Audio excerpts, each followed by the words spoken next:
Chandra Sparks Splond. And Chandra Sparks Splond is an editor, speaker, and award-winning author and blogger. Her young adult novel, Make It Work, was named Alabama's Great Read 2017. Spin It Like That was chosen as a popular paperback for young adults by the Young Adult Library Services Association, also known as YALSA.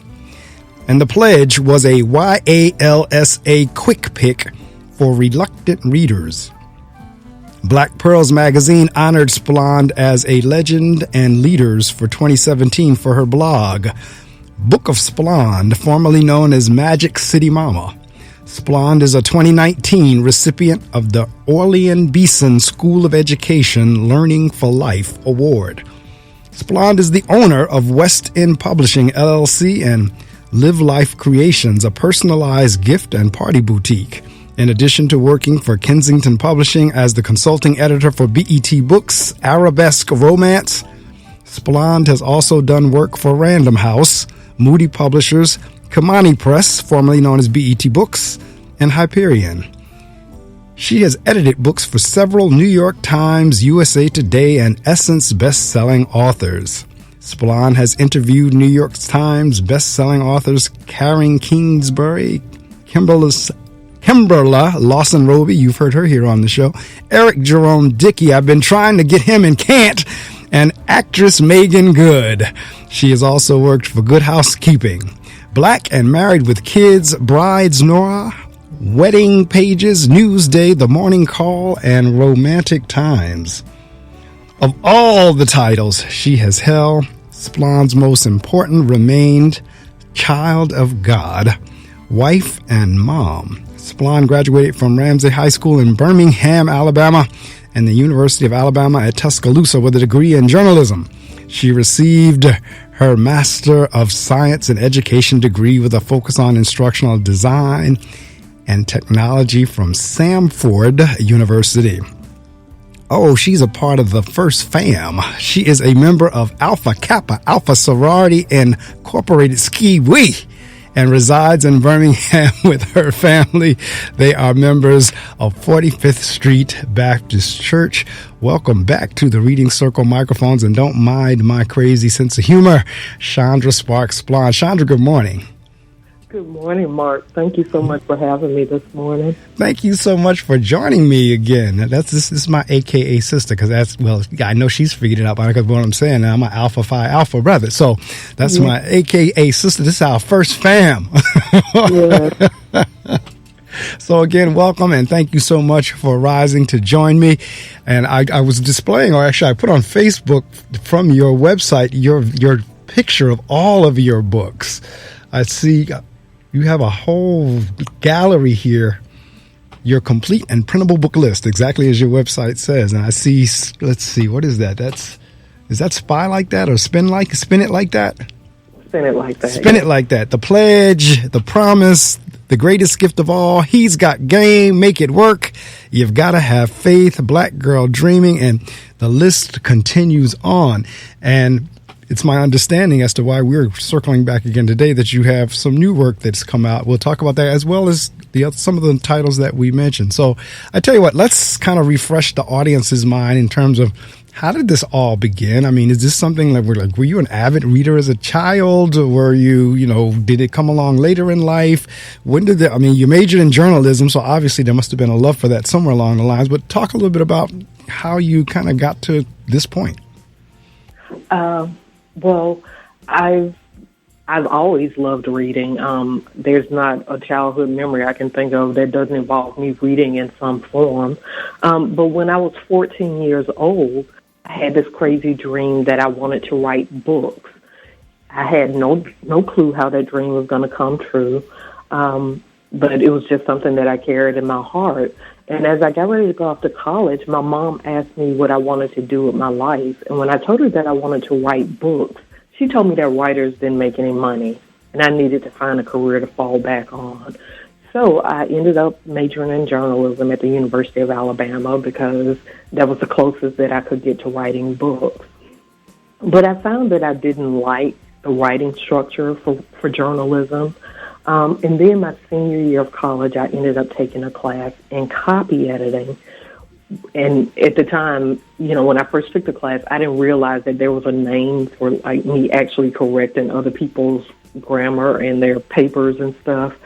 So when I discovered this class, I absolutely fell in love. And I decided that I would focus my career on copy editing. So after I graduated from college, I got offered a job in New York working as part of a training program for copy editors. So I moved to New York. I worked at Newsday for a year.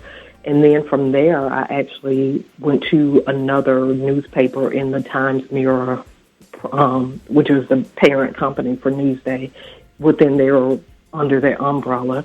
So I moved to Allentown, Pennsylvania. I stayed there for 2 years. And around that time, it started occurring to me that my dream of writing books hadn't come true. So I figured if I wasn't writing them, at least I could be around books. And I figured I needed experience editing longer pieces of content. So I had this bright idea to start working at a magazine. So I started sending out resumes to magazines. And lo and behold, I ended up landing a job at Good Housekeeping magazine. From there, Good Housekeeping has clout, so it kind of opened doors for me to be able to start doing freelance editing work for books. And that kind of evolved and became a love. And then in 2004, it occurred to me that my dream of actually writing books hadn't come true. And by that time, I'd had my daughter, and I wanted to be the type of parent who, rather than telling my daughter her dreams could come true, I wanted to be able to show her that her dreams really could come true. So I challenged myself to write a book before my daughter turned a year old. And I completed my first manuscript a month after her first birthday. Once I did that, I challenged myself to land a book deal before she turned 2. And I received the offer for my book, Spin It Like That, 2 months after her second birthday. And I guess the rest, as they say, is history. I've been writing and publishing books ever since. Well, there's so much to unpack in what you just said for the time that you were speaking. One being, and I got to see if I remembered all of them because I wasn't jotting them down as you were saying, but it's so interesting. And parents, now that we are parents, truly we can understand where our parents were coming from. And when you said your mom said, well, you know what, if you want to write books, you're not going to make any money at that. That's the same thing my father told me when I said I wanted to teach her either be a musician. And almost exact same words. He said, well, the only way you're going to make music, money out of music is you have to be like a big name, like a Michael Jackson or somebody. Or if you teach, you're not going to make any money there. So what I did was I came and did the exact opposite. At least you had the sense enough to say, well, let me get close to something that's part of my dream. I think I went the opposite direction. Instead of me doing music or English, I did business administration. It was like the exact opposite. I went into, and again, it put me on a whole different track. And ultimately, I did wind up back in education, did wind up teaching 15 years later, so forth and so on. But being a parent now, because I heard you just say you had your daughter. I have 4 daughters. Being a parent, I can understand where our parents were coming from. They had our best interests in heart in thinking that we wouldn't make any money, not realizing that the money comes with the passion. Right, absolutely. And you still had to wherewithal that even through the different moves, you still in the back of your mind kept saying, but I still didn't do my dream of writing a book. I still didn't fulfill that dream yet. So that passion, that persistence stayed with you throughout. And then you started setting milestones like, okay, you know what, I want to do this before my daughter's 1. I want to do this before my daughter is 2. You started setting goals and milestones for yourself, and you were hitting your markers. And then the other thing that I heard, as you were saying, like you were saying, Good Housekeeping had some clout. I was reading your bio just now. Most of those industries, or shall I say, those companies that you dealt with, most of them had clout, if not all of them. You started talking BET, and you started talking Kensington. You started talking. All of them had clout as you went along your path. Yes. And honestly, it's all been nothing but God. Right. It's not that, this amazing editor I've done all, it's all God who's opened the doors for me. Right. I'm just a little black girl from Birmingham, Alabama, so the fact that these doors have opened to me, again, it's nothing but God. I know that's right. You know what? I know that's right, and because I feel the exact same way in the opportunity of it. And there have been times, I tell people all the time, we always say that we see God moving it, but there are sometimes you can see God move definitively, just as if he were human.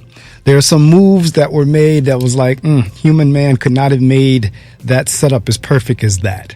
So I know exactly what you're talking about in terms of things falling in place, the connections that need to be made, the doors that was made to be opened, the people you needed to meet. I mean, because I'm looking here at New York Times, USA Today, Essence. I'm looking at Jerome Dickey. I'm looking at Meagan Good. I'm looking at Good Housekeeping and Brides, Noir, Wedding. I mean, that is some bio. And by the way, I read the whole thing because it is my hope that it inspires someone who is listening that can say, well, if it can happen for Chandra, it can happen for me.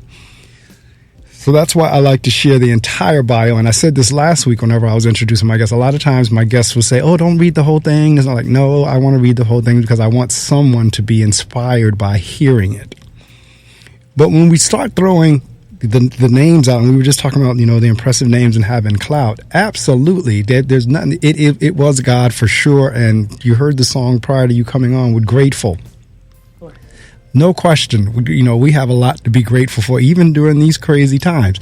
So when your dream came to pass in terms of now writing your books, was your focus at that point the young adult market? Is that where you went into first, or were you writing something prior to that? Well, I had written a couple of drafts for adults, but I knew that my heart was with writing for young adults. It's something I just remember with me growing up, with me having a passion for reading. I just never remember seeing any stories or even book covers with people who looked like me. So there was just something within me that felt like it was part of my, it was for me to write those stories about people who look like me. So again, nothing but God, because my first book deal came about because I had been asked to ghostwrite a book for a well-known celebrity at the time. It was a young adult novel, which again was my passion. And so as we were in the process of writing the book, actually we were wrapping up the process, the celebrity decided that they didn't want to do a young adult novel. So the editor came to me and said, well, Chandra, you've always talked about wanting to write a book for young adults. So I'm thinking maybe we should just go ahead and put your name on the cover of the book. And that's how my first book deal came about. Again, I knew it was nothing but God, because that was the market that I had always wanted to write for. And the way the doors opened, it was so clear that it was God. Right. Typically with a publishing contract, from the time you get the offer until the time the book actually ends up on the shelf, it's a minimum of a year. For me, when I actually got my offer to the time the book actually came out, it was about 6 months. See, that's what I was talking about a couple of minutes ago. There are times whenever you know for a fact, without a shadow of a doubt, that God stepped in and God was moving the chess pieces. Absolutely. Without a shadow of a doubt. Like no one, there are certain things, and those of us who are believers, we know that God is in everything. But there are certain times when it is just so clear that it would like knock you over. Like, wow, like I just know, and the only reason I can say it, I'm saying this way, because the experience that you had, and I won't get into the whole story, was the same experience I had whenever I made the transition from corporate into education. It was this very similar as we had a discussion. That's why, again, I know for a fact it was God. So, and for those of you in the listening audience, okay, a couple of things. If you are into reading, if you will, if that's such a thing as into reading, if you are a reader, or if you follow reading or literature, you realize that young adult is a market. That's a market in terms of writers. That's a genre of writing. Young adult market. The young adult is books that are geared toward like teenagers and the older kids, so forth and so on. So it's an entire market for that.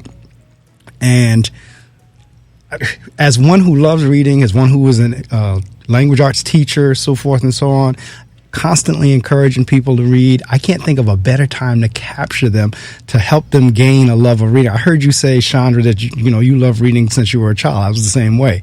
But you wouldn't be, because it is amazing how many children and adults, for that matter, who really do not like reading. They don't like it. They abhor it. Like, you tell somebody to read them, and you might as well be torturing them.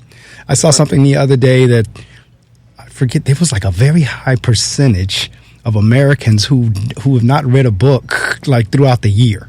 Like not even one book in the year. Like, wow. And it's like I'm reading 10, 15, 20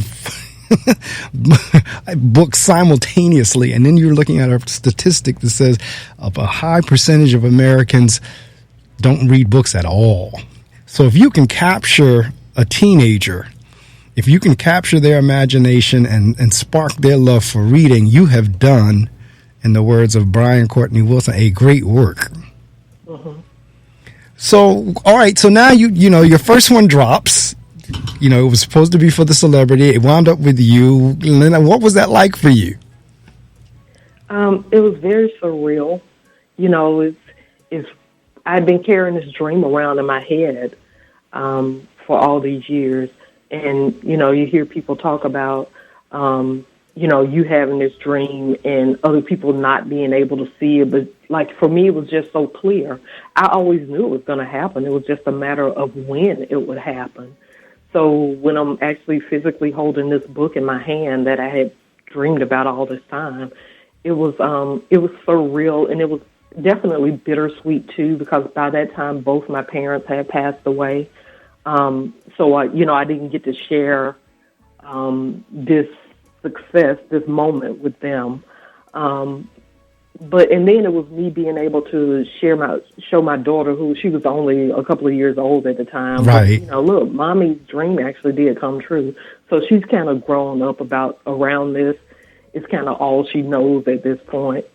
But yeah, it was definitely very surreal, and it still is. Even now, like when I think about it, I was writing something the other day, and it was like I wrote that my 17th book was out. Right. Like that's crazy. Like, when and how did that happen? Clearly it happened because I sat down and wrote the books and published them and did all this, but it's just very surreal. Well, see, again, and it's interesting that you said, because this is how I know there's something beyond us. I literally, prior to you saying your 17th book, had counted up all the books on the site, and I was getting ready to ask you, is 17 the number? And before I even ask it, you had said it in your commentary. 17 books. And in terms of, do you ever go back, and I think you kind of said that a minute ago, but I'm going to rephrase it another way. Do you ever go back and you're reading through or skimming through the books and don't even remember or recall, like, where did that come from? Did I write that? All the time. It happens all the time. I'm like, I have no memory of this whatsoever. Or, as I'm like going through working on the edits for a new book, I'll think, I need to go in and make sure I add this. And then I keep reading this, and I've already added it. So, that happens all the time. And see, you know what? I attribute that was God working through us. Yeah. That wasn't the human of us. That was God working through us to the point where we don't even recognize it when we go back. And yet it came through us because it's there. Right, yeah. So that's why a lot of times I'll ask that question, because, again, I can relate to that from a musical standpoint, that I'll listen to something and say, wow, I don't believe that. Wow, I actually played that. So it's 17 of them. I don't even like to ask this question because I know the feeling in terms of, but do you have a favorite? Maybe you do. I find that harder when people ask me, do I have a favorite song that I've written, this, that, and the other. I do to a degree, but at the same time, it's kind of like, for me, it's like your kids. Right. And it's the same for me. Like, I do to a degree. When people ask that, I typically say Spin It Like That, which was my very first book. And the reason I say that is because it showed me that my dream of being a published author could actually come true. So that's what I typically respond. And see, it's interesting that, a little bit earlier you were saying, I didn't see characters or books that were written about people who look like me. And this is 2020, and there are a whole lot more books out there that surround or around or about people that look like us. And yet we still hear a lot of people saying that. And I say that because a lot of times, even though the books are there, a lot of the school systems or whatever, they're not purchasing. Now they're getting better now because it's a major issue. Just, the spotlight is on it. But there's a time where it's kind of like, okay, well, as a school system, why wouldn't you also purchase, or as a system that's working with kids, why wouldn't you purchase books of children who look other than Caucasian? Why wouldn't you?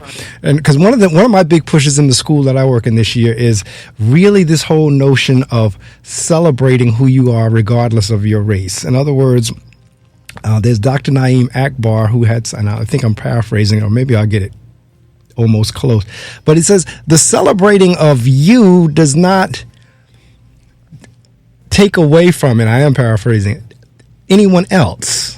And I'll have to look up the exact quote, but basically what he was saying, well, just like you can celebrate yourself, why wouldn't I be able to celebrate myself? And because for our Caucasian brothers and sisters, their celebration is in front of them constantly. Everywhere you look, their celebration is in front of them. So when other groups start to celebrate themselves, it doesn't take away from them. But a lot of times, a lot of people will position it as, oh, well, why is it you want it? Why do you want a black book? Why do you want a book that looks like black children? Because you're servicing black children. Okay. So it's interesting. I say all that to say, in terms of, to hear you say, well, I didn't see any books, the characters that look like me. And I still hear that today, even though we're constantly pushing it in. So I applaud you for that, because it is needed. It is needed to just keep hitting the market with books with our experience, with folks who look like us, to keep it, to keep things moving along, because everybody is here. Racism, I get it, but I don't get it in terms of, I understand the power thing. I understand those who have power are going to keep power. But at some point, it's just straight up evil in terms of trying to erase what different folks have done to try to make it look as if it was only one group of people that has ever done anything, which is just not true. So now, I'm trying to connect this with what I was saying was, a lot of people don't like to read. One of the reasons for that is exactly what you said. Well, I can't relate to it. And looking at your list of 17 here, I'm looking at the covers and everything. In terms of like, who do you market to school systems, or are there sets of the books, or, when you're going after your audience, how do you go after young adults? I absolutely do market to school systems. It's funny, when I first started, when Spin It Like That, my first book first came out, I thought as an author, like I was supposed to do all these book signings. So I spent time setting up, a cross-country book tour where I was going to all these bookstores and signings and everything. Well, after going to a couple of stores and only one or two people showed up, I had to stop and ask myself, okay, like, what is going on? Why are people not showing up? So I started thinking, I'm like, well, I'm writing for young adults. Like, what young adults do I really know who are going into bookstores? So at that point, I'm like, I really need to go where my readers are. So where are my readers? My readers are in schools. They're going to libraries. They're in churches. They're at different youth-oriented places. So I switched my way of thinking, and I started approaching those places to come and speak, or to do workshops and that kind of thing, to just expose kids to my work, and so that they actually see a black author. That's not something that I saw growing up. So I think it's very important for me to go in, share what I've done as an author and an editor, so that kids who look like me know about the different career options that exist for them. Absolutely. And I actually went to my school's website because I had that quote that I was trying to say. I have it posted on it so I can read it verbatim. What Naeem Akbar says is, quote, "We must learn to comfortably celebrate ourselves. Self-celebration does not necessitate the degradation of others."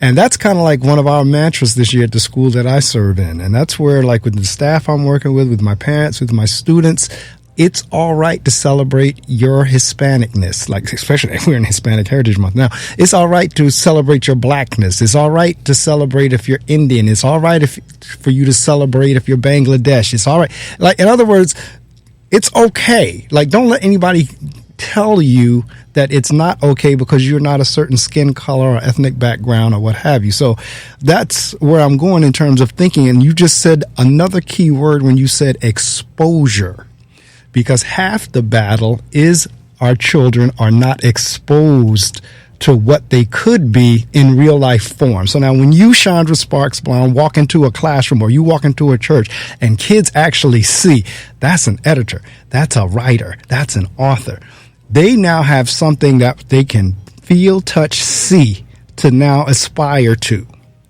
Absolutely. And that's very important to me. I spend a lot of time going to quote-unquote inner-city schools, who don't necessarily have a budget for an author to come in. Right. Especially those around Birmingham. I'll go in for an hour or so, again, just so the kids can be exposed. That's a blessing to me as well as to them. And then I'll share a reading from my book, and I always feel that there's this moment. It's one thing to kind of walk in, because kids have people come in all the time, right, kind of talking about their different careers, and you can kind of see their eyes start glazing over.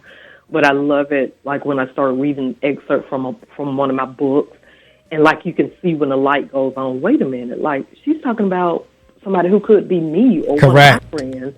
And you kind of see them sit up a little straighter, and they start paying a little more attention. So I love that feeling. That just, it makes it all worth it to me. No, absolutely, because I told you earlier that a lot of kids in particular, a lot of them, they don't like to read. But at the same time, when this show first started years ago, it actually was on Friday mornings from 6 to 7:30. And in many instances, my local guests would actually come here live into the studio with me. And at that time, I was teaching language arts. So a lot of times what I'd ask my guests is, what are you doing after the interview? And they say, I'm just going to get breakfast. I'm going to get coffee. I said, do me a favor. Would you come with me, for a half hour or so to my school and meet my students? And Chandra, exactly what you just said. Whenever I would bring the author in and show the book, and most of the time, a lot of time, authors have their pictures on the back of the book, or they see their name on the front. Like I see your name, Chandra Sparks Splond. Whenever the kids would connect that picture on the back of the book, or either the name on the front of the book, and the person was standing in front of them, they would lose their minds. Right. They really would. And I would be like, wow. It didn't matter if it was local author, national author, whatever. Just the fact that this is a person that produced something that's out in the market, that's in front of me. So, and that alone, you never know when some child is going to, a couple of things. You know what? I think I am going to start reading. That's one. Secondly, like I said, they went, you know what? I think I want to do that. I think I want to be a writer. Right. And at that point, for a student, that changes the whole game. Absolutely. And that's one thing that I always think about. I may not reach everybody, but I believe that everywhere I go, there's going to be at least that one person with whom that light bulb goes on, or it clicks. Hey, this is something for me. And you keep talking about the number of people who don't like to read. I have this theory about reading. I believe that most people don't like to read because they don't have stuff that they can relate to. Correct. So that's my job as a writer, to write books to which readers can connect and apply to the reality of their lives. And again, it's not for me to reach everybody. Different people like different books. That's why there are all these authors and genres and everything. But there are some people that it's meant for me to connect with. Correct. And that's what I'm going to keep writing and connecting with that group. And you never know how it'll come about. Their books, Spin It Like That is still connecting with people. And that book came out in 2007. That's 13 years ago. Right. You got a whole new group who are reading that book and still being blessed by it. So you just never know when and how that connection is going to be made. Now, that's interesting you said that, because one of the things I always say on this show, particularly whenever I'm speaking with authors, is helping all of us understand that, particularly in being an author, you have an opportunity to leave a legacy that you don't even, I don't think, realize to a degree. And you kind of just touched on it. The book was 2007. This is 13 years. You said 2007, right? Yeah. This is 13 years later, and it still has the opportunity to touch people. But the thing is, 50 to 100, if not more years from now, those books are still going to be around. They're going to be in somebody's attic, somebody's trunk, somebody's something that's going to be put, and we're going to be dead and gone. But the book is still, your name is still going to be there. That book is still going to be there. So that's what I mean by authors in particular have an opportunity to leave legacies that even once we're not even here on the face of the earth anymore, those books with the names on it are still going to be there, and they're going to still be around somewhere, that somebody's going to wind up pulling it out. So it's funny that you mentioned that. I actually got a message from the woman who was the publicist for the imprint that my first book was released under. She messaged me and was like, my daughter had this collection of your books in her attic or wherever it was, and I wanted to see if you wanted. It was like 10 or 20 copies of the original Bennett like that. So when you mentioned, stuff being in an attic, I'd probably be surprised at the places. There was once my brother sent me a picture of people. My book was on display at a library or a bookstore somewhere in Trinidad. Yeah. And the fact that somebody who knew him and knew, I was his sister, was there and saw it and took a picture of it, like that just blew my mind. You just never know when or where books will have an impact. Correct. And that's why they are so powerful, because their reach is never ending. And for me, in terms, like I was saying a couple of minutes ago, in terms of like the light bulb going off for a kid, or a kid getting excited of seeing someone who's produced something. At this point, I'm 58 years old, but all along, even when I was 40s, and I've been doing this show now, this is the 19th going on the 20th year. So I've had an opportunity, and Kimberla Lawson Roby was one of them. I've had an opportunity to speak with a lot of different authors. And I have literally, my mom lives in Georgia. I've literally been in a Walmart in Georgia walking with my mother and going into book session and seeing books of authors I've interviewed. And you, Chandra, you think I was a kid. Mom, I know that I've talked to that person. You see this book right there? They've been on my show. I mean, and I'm a grown man. So I know, you were talking about careers. And I'm a big aviation geek. Love airplanes just like unreal. I had an African-American pilot come into my school to speak to my students. And again, I was worse than the kids. I was more giddy and just fascinated. I mean, he walked in there, stepped in there, 37-year-old brother with pilot uniform, hat, the whole stripes, the whole nine. And I was worse than the kids. And so I'm saying that again to say, once children and adults for that matter make a connection with something, that's when the interest level increases. Now, let me ask you this question. Because you're in YA, how do you keep in touch with YA? How do you keep in touch with that market? How do you know what's interesting for kids at that age, or what's the hot thing? Well, I'm blessed now because my daughter is a teenager, so she'll be 16 this month. So she serves as my beta reader at this point. So, she'll read through stuff and be like, well, maybe you want to consider adding this or doing this. Or I ask her questions. I try and stay away from using a lot of slang, like current slang, because it changes so quickly. And I found that that'll be a turn off. Somebody's reading, for example, Speak, which is my latest book. If they're reading that 2 years from now and I have all this slang in there, they'll be like, nobody even says that anymore. Exactly. So I try not to do stuff like that. So I get help from my daughter. I also spend a lot of time when I go out to the schools and do different events. I just sit back and observe, because it's amazing the stuff that you'll find out from kids when they don't think you're paying attention. Right. And in doing that, I find out, how they feel about relationships, how they feel, and not just boy-girl relationships, like family dynamics. They talk about stuff like that. I just sit back and watch their actions. I look at the kind of clothes they wear. Right. Watching different television shows, that they enjoy. I watch a lot of kid shows with my daughter. Well, I guess not kid shows, but, teenage-oriented shows. I do that. I read a lot of young adult novels. So I try and do stuff in different ways to kind of stay connected. Because the last thing I want is for my books to sound like it's an adult trying to write like a teenager. Right. I want them to actually be authentic, and as you're reading it, for you to think that it's actually a teenager telling the stories.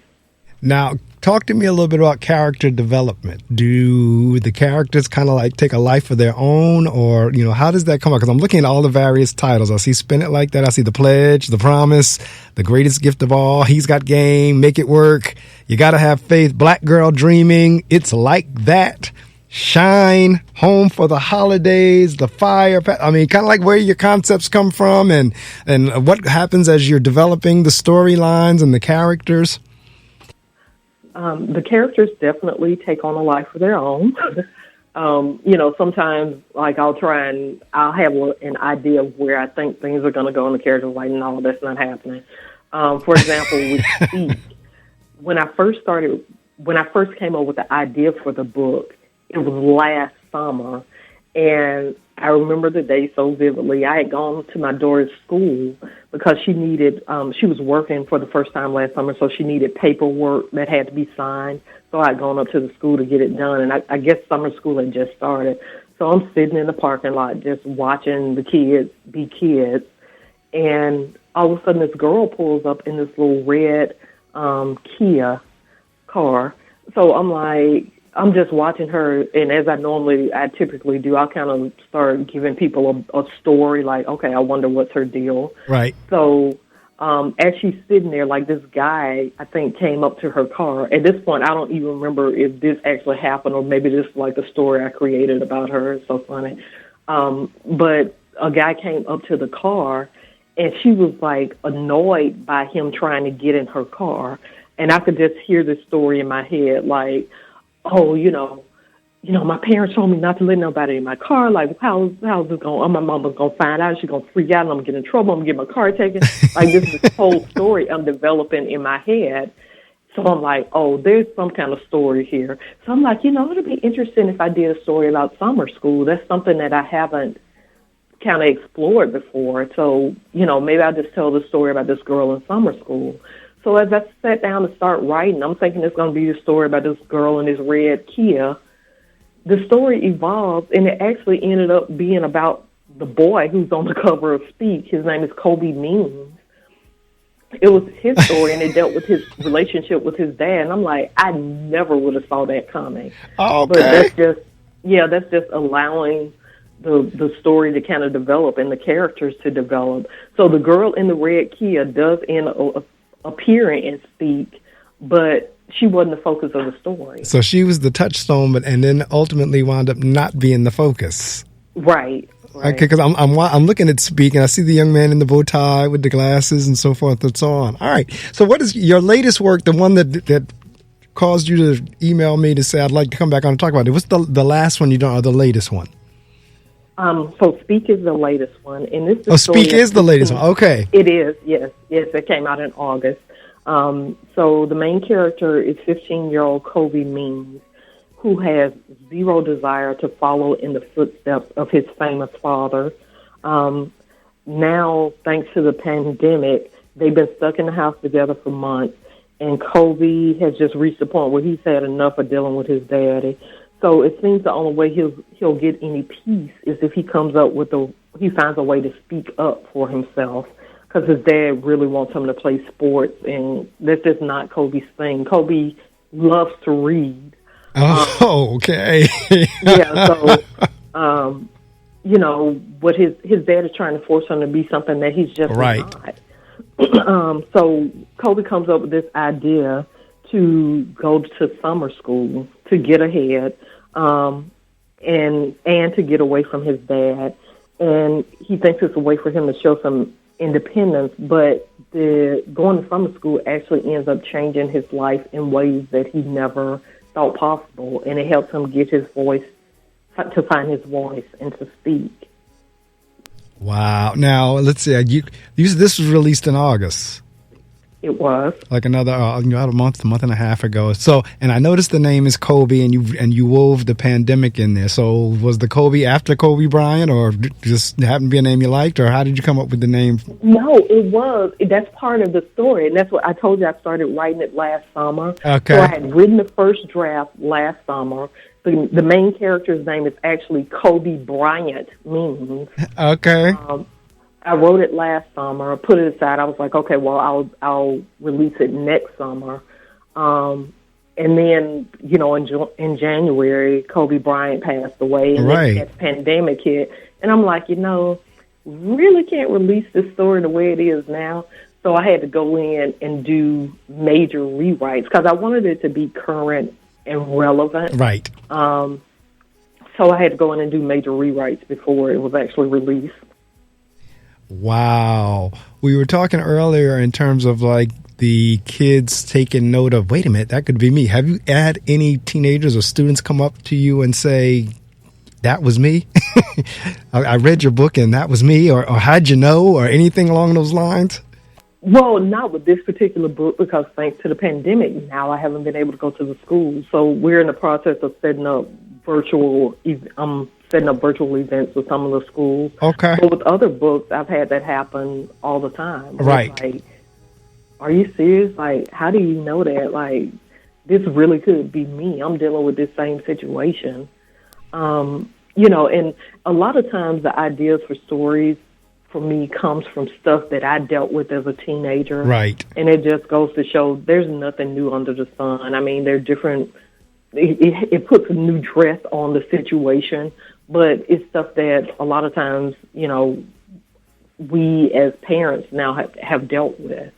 So along that same lines, then, are there messages for the teens in each? Because I'm looking again at the titles and the covers. And the covers are, by the way, I love.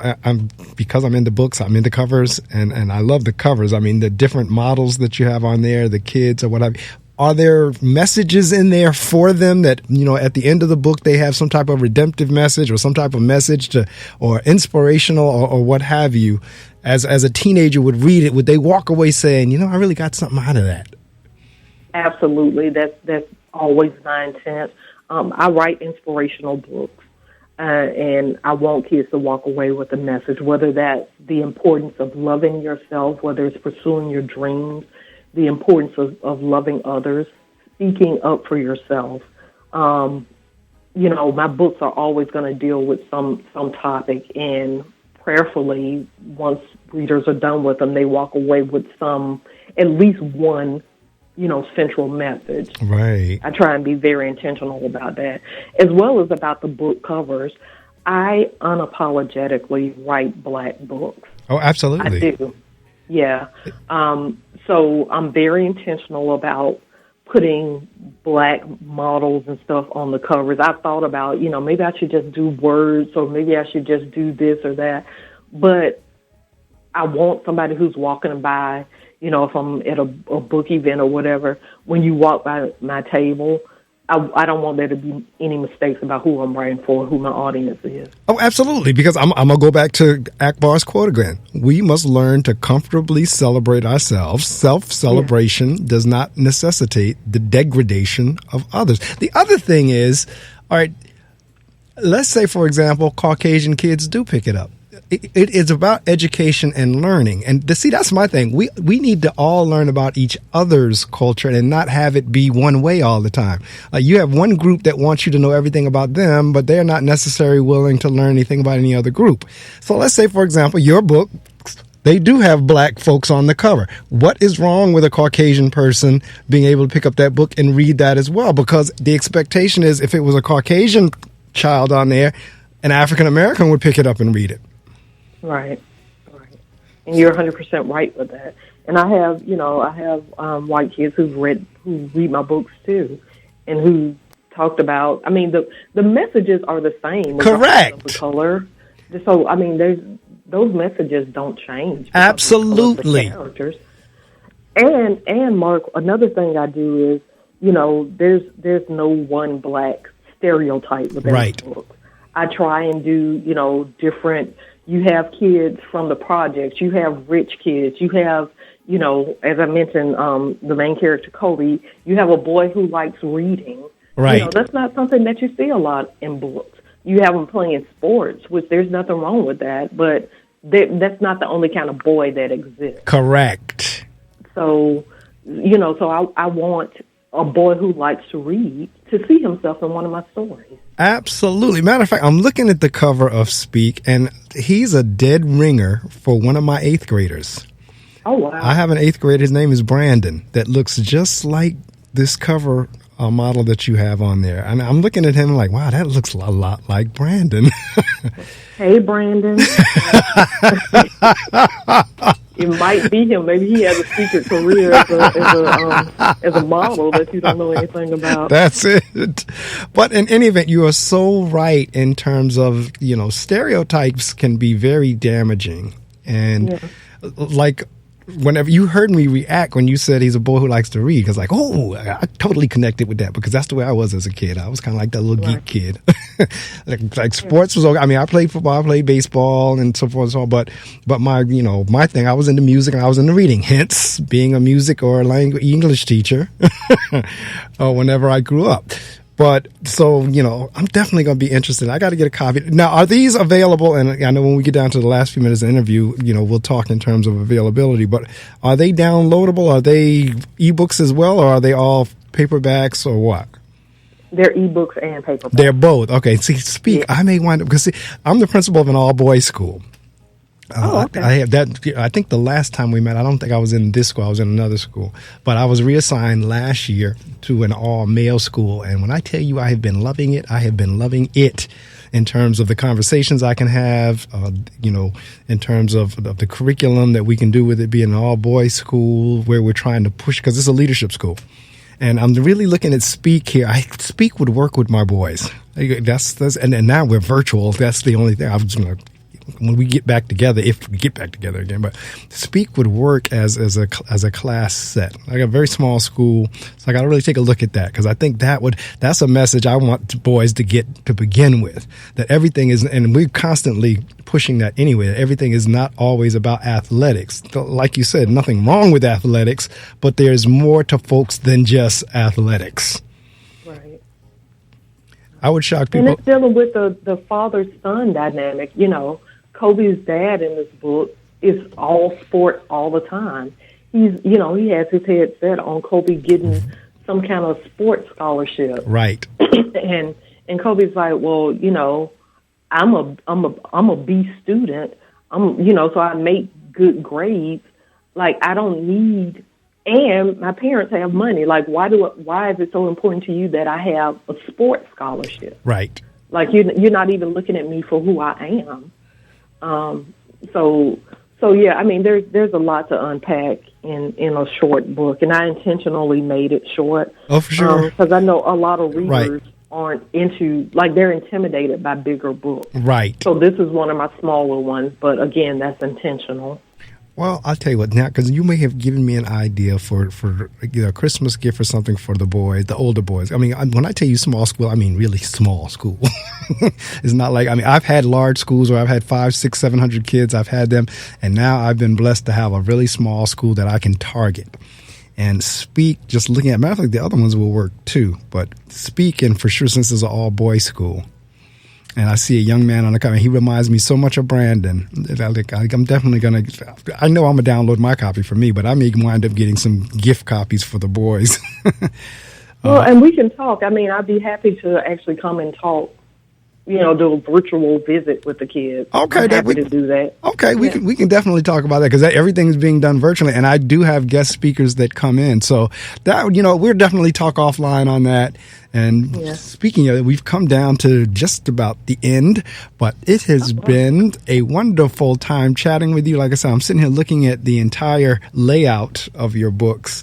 And I mean, these are some good looking people. I see you have all different shades, which is a good thing, because everything is not light. Everything is not dark. I could tell it's intentional. I can tell, like, you put some thought into the selections.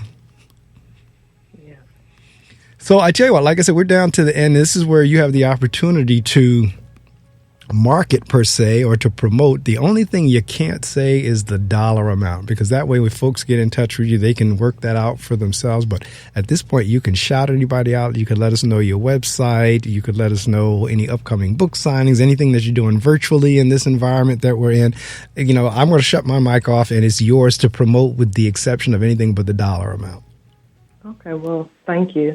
And again, thank you so much for having me today, Mark. For those of you who are listening who are just tuning in, my name is Chandra Sparks Splond. I'm an author, blogger, editor, and speaker.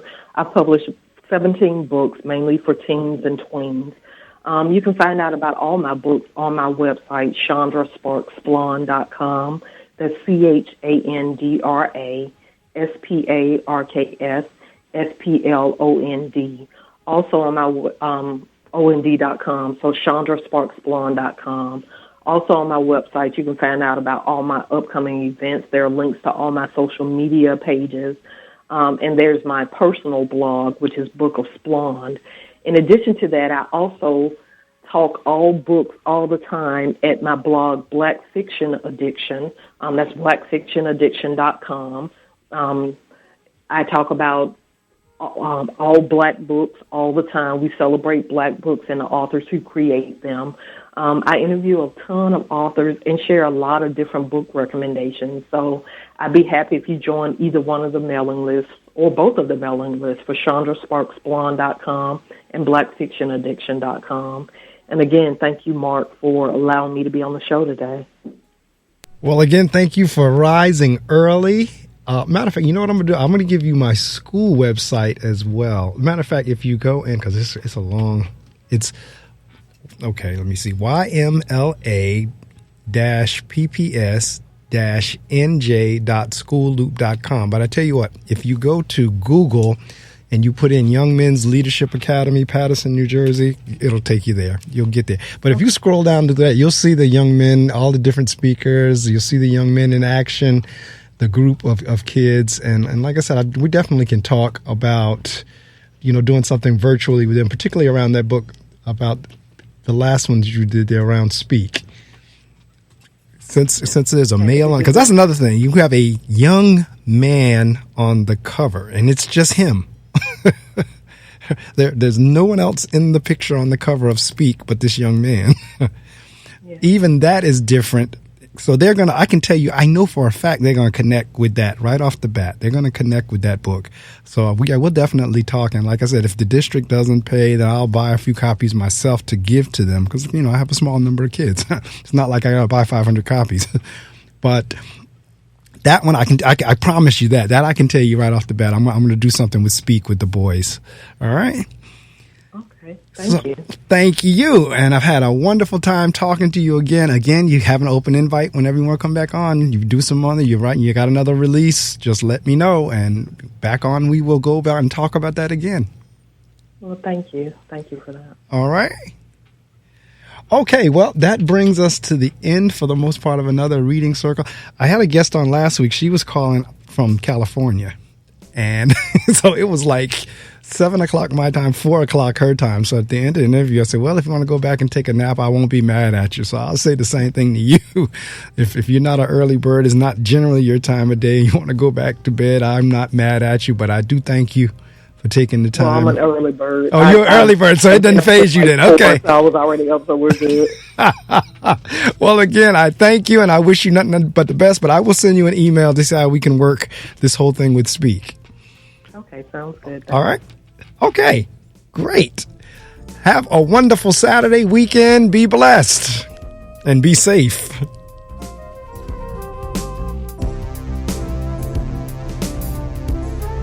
Well, that wraps up another edition of the Reading Circle. Again, her website is ChandraSparksSplond.com. ChandraSparksSplond.com. No spaces in between the words. It's all one word, ChandraSparksSplond.com. And if you have a teenager, go take a look at her book. So I'm sure your teen will connect with one or more of those titles. All right.